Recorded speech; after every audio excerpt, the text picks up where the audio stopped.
Hi guys, আসসালামু আলাইকুম, welcome back to my channel. চলে এসেছি আবার একটা ব্র্যান্ড নিউ ব্লগ নিয়ে তোমাদের কাছে। গুড আফটারনুন বন্ধুরা, কেমন আছো তোমরা? তোমাদের ভালোবাসায় আমিও খুব খুব খুব ভালো আছি। তোমাদের মিলাদুন্নবী কেমন কাটলো বন্ধুরা? আমাকে একটু কমেন্ট বক্সে কমেন্ট করে জানাবে।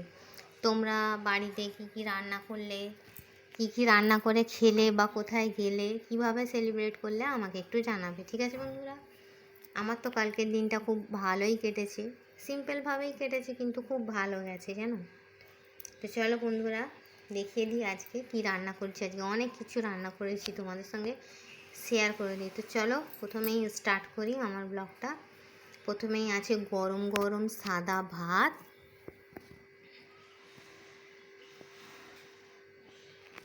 সঙ্গে আছে কাঁচা লঙ্কা আর পাতি লেবু, যেটা আমি পাতিলেবুটা চিপে মাছের কালিয়া দিয়ে ঘন ঘন মুসুরির ডাল দিয়ে খাবো।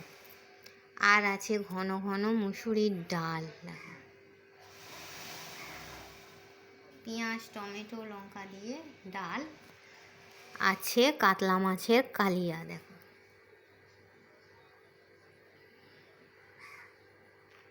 আর এখানে আছে বাঁধাকপি দিয়ে আলু দিয়ে মাংসের তরকারি, দেখো।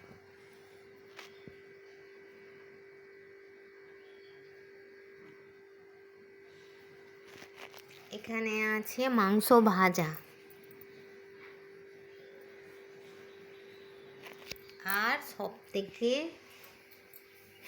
ভালো এবং আমাদের সবারই ফেভারিট হচ্ছে খাবার পর আমার মাম্মির হাতের চালের ফিরনি, দেখো। মাম্মি বললো ফিরনি করেছি, ঠিক আছে। পাপা বললো ফিরনি না ক্ষীর। তো চলো, আমার পাপার ভাষায় এটা ক্ষীর, আমার মাম্মি বলেছে ফিরনি। কিন্তু আমি এইভাবে খেয়ে টেস্টটা যেটা বুঝতে পারছি, পুরো আইসক্রিম, পুরো আইসক্রিম, একদম হেভি টেস্ট হয়েছে, হেভি। Thank you mummy. এরকম আমার মার হাতের, এটা ক্যামেরায় কেন জাস্টিস হচ্ছে না বুঝতে পারছি না, কিন্তু যেমন সেই কেসার পিস্তা হয় না, ওই কেসার পিস্তা আইসক্রিম হয়, কুলফি হয়, ঠিক ওই রকম দেখতেও হয়েছে, খেতেও প্রায় একই হয়েছে। খালি কী বলো তো, কেসার পিস্তা কুলফির মধ্যে মুখে দিলে বরফ, কুচো কুচো বরফগুলো মুখে পড়ে, আর এতে ওই ফিরনির যে চালের পায়েসের যেই চালটা হয়, গোবিন্দভোগ চালটা মুখে পড়ছে। কেসারের ফ্লেভার, কেসারও দেওয়া আছে, তাই জন্যই সুন্দর কালার। তো চলো, এই ছিল। আর এখানে আছে জল, যার অপর নাম জীবন। তো চলো বন্ধুরা, এই ছিল আমার ছোট্ট একটা সিম্পল লাঞ্চ মেনু, ঠিক আছে।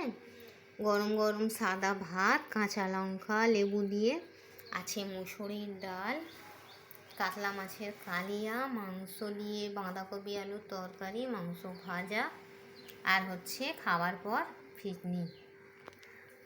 কি বলবো, টেস্ট হেভি হেভি, খুব সুন্দর টেস্ট। আমিও বানাই, কিন্তু যেন মনে হয় মায়ের হাতে যে কোনো রান্নাই যেন মনে হয় সব ভালো, তাই না?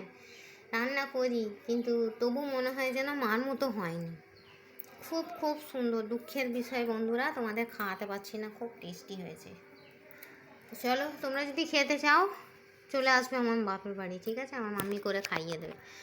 তো চলো, এই বলে আমি আমার ছোট্ট ব্লগটা শেষ করছি। থ্যাংকস ফর ওয়াচিং, আল্লাহ হাফিজ। আর হ্যাঁ, আমার ভিডিওটা ভালো লাগলে লাইক করবে, কমেন্ট করবে, শেয়ার করবে, আর সাবস্ক্রাইব করে আমার পাশেই থাকবে, ঠিক আছে বন্ধুরা। তো চলো, এই বলে আমি আমার ব্লগটা ছাড়ছি। থ্যাংকস ফর ওয়াচিং, আল্লাহ হাফিজ। আর কে কে খাবে চলে এসো।